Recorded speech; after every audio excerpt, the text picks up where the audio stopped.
अहमद को 16 दिन में दूसरी बार सड़क मार्ग से प्रयागराज लाया जा रहा। यह फुटेज शिवपुरी की है, जहां पुलिस का काफिला आधे घंटे रुका। माफिया अतीत अहमद को साबरमती जेल से प्रयागराज ला रही यूपी पुलिस का काफिला बुधवार सुबह 8:30 पर झांसी पहुंचा। झांसी पुलिस लाइन में 1 घंटे 21 मिनट रुकने के बाद अतीत को लेकर पुलिस प्रयागराज के लिए रवाना हुई।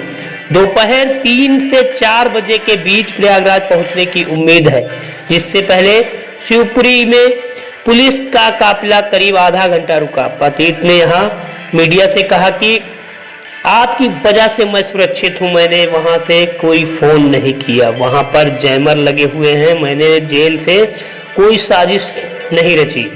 6 साल से मैं जेल में हूं, मेरा पूरा परिवार बर्बाद हो चुका है। वहीं इससे कुछ घंटे पहले राजस्थान के बूंदी में अतीत ने कहा, मेरा परिवार बुरी तरह से बर्बाद हो गया है, मैं जेल में था, मुझे इसके उमेश पाल हत्याकांड के बारे में क्या पता।